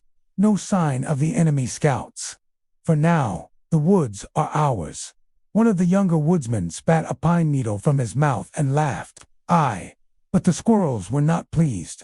Not far from them, the old bell ringer, Telon, stood at the foot of the watchtower, polishing the great iron bell with a rag and a lump of sand. No one had asked him to do it, but he said a bell must shine if it is to sound true in the dark hours. By afternoon, the keet smelled of fresh-cut wood and wet mortar. The sun caught in the dust of sod beams, turning the air golden. Edric paused on the scaffolding to look down at the yard below. All the people bent to their work, at the ripple of banners over the gate, at Lissa's herbs drying in neat rows along the stable wall. It struck him how many lives now clung to these stones. Not soldiers alone, but smiths, children, healers, widows, even the bell ringer with his shining iron bell. Every nail hammered, every log set against the wall, was a promise to stand a little longer. Toward evening, a chill wind blew down from the ridge. Men shifted the last of the braces into place and bound them with iron hoops. Harl quenched his hammer in the trough and rolled his shoulders with a sigh. Lissa's herbs hung from the rafters near the stables, releasing a sweet, earthy scent each time the breeze stirred them. When the bell tolled for sunset, the workers stepped back from their labors to see what they had raised. A stronger wall, newly braced, the moat cleared of driftwood, and guard posts set above the gate. Edric climbed the steps to the parapet beside Garin. Together, they looked out toward the dark line of the forest where the road vanished into shadow. Somewhere beyond that, Ira and her riders were still on their journey. "Good work for one day," Garin said, though his voice carried no triumph, only weary resolve. "We'll need to more like it before they return," Edric replied. Below them, the people of Caerwyn Keep lit their hearth fires. The smell of baking barley bread drifted into the chill night air. For a little while the castle hummed, not with fear, but with the slow, honest satisfaction of a day's hard labor. A pale dawn came thin and sharp across the ridge. The night's flurries had left a dusting of white on the horses' manes and the shoulders of the riders' cloaks. Ira rose first, stamping warmth into her feet, while Olin coaxed a last ember from their small fire, and Finn struggled sleepily with frozen saddle straps. They set off before the sky fully brightened. The deer trail sloped down into a wide hollow where snow lay heavier in shaded pockets. A red fox darted across their path and vanished into a cluster of bare hazel thickets. Its tracks stitched the snow behind it. By mid-morning they heard the soft ring of a bell. Before they saw the travelers, a band of 6 pilgrims trudging northward, staffs in hand, their hoods rimed with frost. At their head walked a gray-bearded priest named Father Caerwyn, carrying a small wooden shrine wrapped in linen. A little behind him limped 2 women leading a pack donkey, and a boy no more than 10 trudged at the rear. Ira signaled her companions to slow their horses. "Peace be on your road," she greeted as they drew near. The priest inclined his head gravely. "And on yours, riders, is the road behind you open still?" "For now," Olin answered. "We've seen no raiders since yesterday." "Where are you bound?" "To the river chapel at Greystone. We carry offerings for the spring rites," Caerwyn said. The boy, seeing the horses up close, smiled shyly and brushed snow from the donkey's ear. Finn leaned from his saddle to hand the boy a small piece of dried apple. "Keep that for the long walk," he said, softening despite his usual fretfulness. For a brief stretch the two groups traveled together, their breath clouding the air as they spoke of distant villages and the rumors of war spreading from the valleys. The pilgrims warned of abandoned farms along the lower road and of a wooden bridge half broken by flood. By noon they parted ways at a fork in the trail, the pilgrims bowing farewell as they turned east. Ira watched them go until they vanished between snow-laden pines. Not long after, a thin curtain of sleet swept in from the northwest. The wind rose, rattling the bare branches. They pushed on, cloaks drawn tight, eyes narrowed against the stinging flakes. In the early afternoon, as they crossed a frozen meadow ringed by blackthorn hedges, Finn suddenly raised a hand. "Riders," he hissed. Through the drifting sleet came the shapes of 4 horsemen, their cloaks dark and stiff with wet, spears upright in their stirrup loops. No banners flew, but their shields bore the faint wolf's head emblem of the enemy's border clan. Ira steered her horse into the cover of a thorn hedge. Olin followed, pressing his mare low against the brambles. Finn held back a nervous snort from his gelding. The 4 riders passed at a walk, heads lowered against the weather, unaware of the 3 travelers hidden a stone's throw away. 2 lead spare horses, burdened with sack spoils, perhaps from some plundered farm. Their muffled laughter carried briefly on the wind before it was swallowed by the sleet. The moment they disappeared behind a rise, Ira urged her companions forward again. "Stay close," she whispered. "We'll keep to the low ground until we're past the Mill Creek." Toward late afternoon, the storm broke, revealing a low sun sliding behind the hills. The land ahead opened into a shallow valley where an old timber mill, long abandoned, sagged beside the frozen creek. Around it, half a dozen ragged shelters stood hastily built, liantos roofed with bark and hides. As they approached, figures stepped out, a knot of refugees, mostly women, a few old men, and several thin-faced children. A gaunt woman, in a patched red shawl, raised a hand. "Have you news from Caerwyn?" she called. Ira halted, taken aback by the sudden sight of so many displaced folk. The woman's voice trembled, half from cold, half from the weight of waiting. "Caerwyn still stands," Ira said. "The walls hold. We ride to Greystone for aid." Relief showed plainly on more than one face among the refugees. A gray-haired man stepped forward, carrying a bundle of firewood. "We've been hiding here since the wolf banners burned our cottages by the marsh. If you ride that way, warn others the raiders come in small packs, even before the main host." Olin dismounted to share a strip of salted meat with 2 of the older children. Finn dug out a bit of waxed cloth to give the woman for patching her shawl. When they moved on, the refugees' thin voices followed them in a soft murmur of thanks that faded into the sigh of the evening wind. Dusk found them at the foot of a rocky escarpment where a narrow goat path climbed steeply between frost-slick stones. Here, they decided to make camp before tackling the ascent at first light. Olin cleared a small hollow under an overhanging ledge for the horses. Finn gathered heather for bedding. The cold deepened quickly under the shadow of the rocks. Ira sat by the small fire, her cloak drawn close, gazing out at the valley where pinpricks of distant campfires hinted at other travelers, or perhaps the enemy as foragers. Above them the first stars pierced the fading storm clouds. Despite the hard journey and the cold, the night felt strangely vast and quiet, as if the hills themselves held their breath, listening. Night pressed down hard on the goat path camp. The wind eased for a while, leaving the valley steeped in an eerie, brittle silence. Olin fed a few last twigs into the fire. Finn crouched nearby, rubbing the horses' legs with handfuls of dry grass to keep their joints from stiffening. Ira sat with her back to the rock, staring out toward the open slope that fell away into the dark hollow of the valley.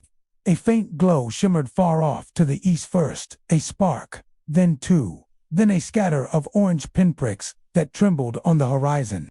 Fires, Iris said quietly. Olin squinted.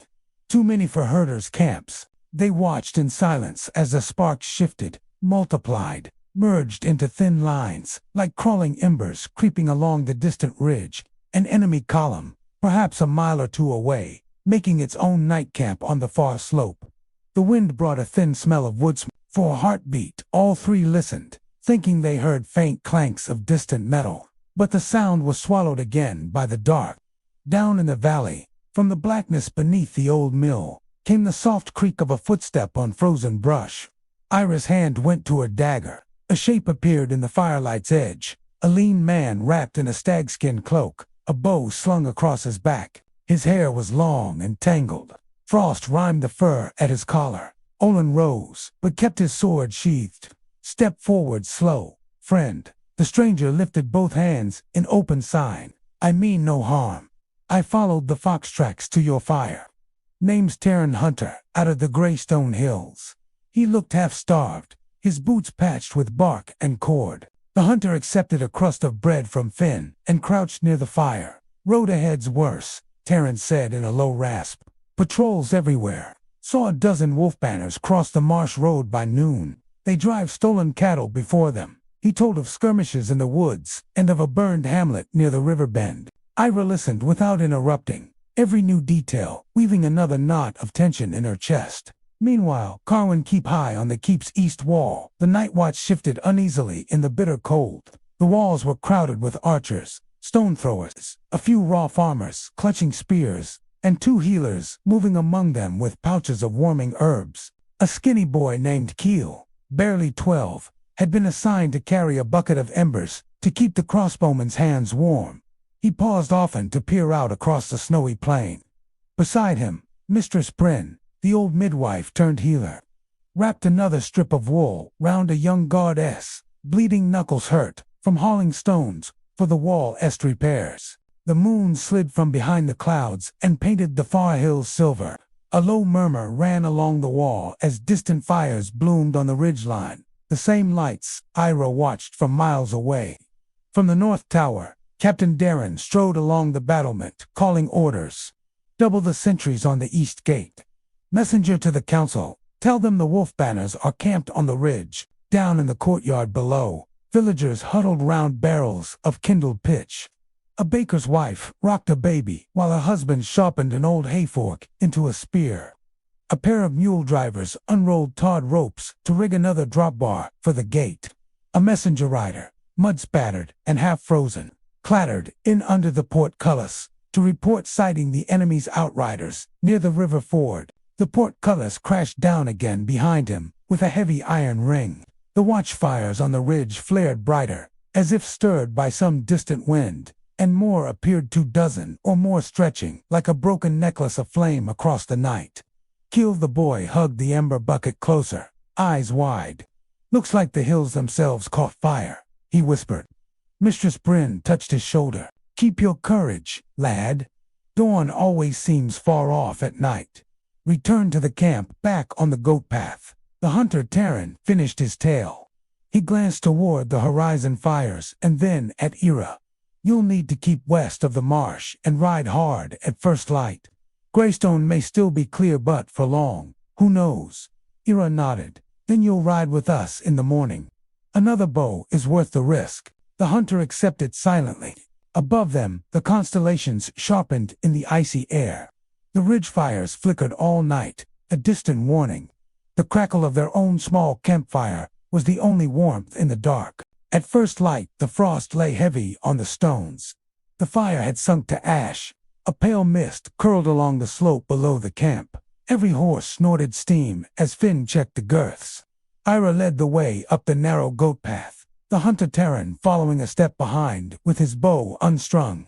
Olin and Finn came after, leading the pack mule that carried most of the bread and dried roots. The climb was slow, the path scattered with ice-rimed scree that shifted underfoot. Halfway up the ridge, they came to a shoulder of rock where the valley opened wide. From there, they could see the chain of enemy campfires, now reduced to thin blue threads of smoke, scattered across the far hills. The wind carried the faint cry of a crow, and the dry rasp of snow, sliding off branches. A little higher, a bend in the path revealed two oxen hitched to a cart, jammed sideways across the trail.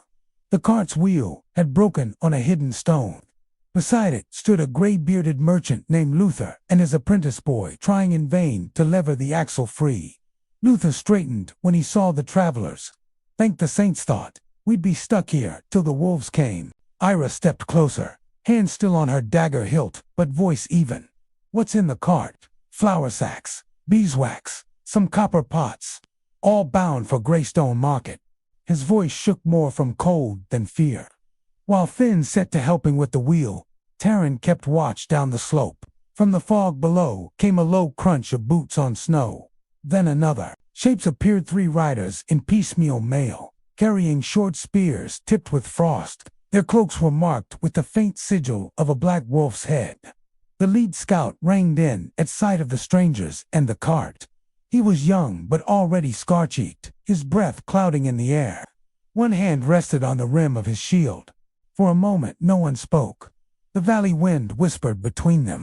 Olin eased his sword a thumb's width from the sheath but kept it low. The second rider urged his horse forward a step. Roads closed, he said flatly. Turn back to the lowlands. Before Ira could answer, a hissed warning came from above the bend. Hold your ground. Out of the scrub, higher on the slope, appeared a half-dozen figures in mottled cloaks of green and brown Greystone Rangers, bows already drawn. Their leader, a broad-shouldered woman, with a braid of dark hair across her shoulder, called down, "Lower your spears, wolfmen. This path is ours." The riders shifted uneasily, hemmed between the bowmen above and the armed travelers below. A few snowflakes began to drift out of the cloud-streaked sky. Each breath from the men and beasts rose like faint smoke. The standoff might have broken into blood if not for a voice behind the rangers. A stooped priest in a torn brown robe stumbled into view, one sleeve dark with dried blood. He leaned heavily on a hazel staff. "Enough," the priest rasped. "There are wounded in the gully beyond yours and ours. Let us not spill more." The young wolf scout flicked a glance at the priest, then at the cart, blocking the pass. At last he gave a curt nod and wheeled his horse aside, signaling his men to withdraw down the lower path. They rode off without another word, vanishing into the mist. The rangers kept their bows ready until the sound of hoofbeats faded, then climbed down to meet Ira's party. The leader gave her name as Saren of the High Glen, her voice rough but not unfriendly. "You'll want to come with us to our ridge camp," Saren said. "Snow's coming hard by nightfall. The pass won't stay open." Luther the merchant gladly accepted. The wheels still needed mending and the oxen were skittish.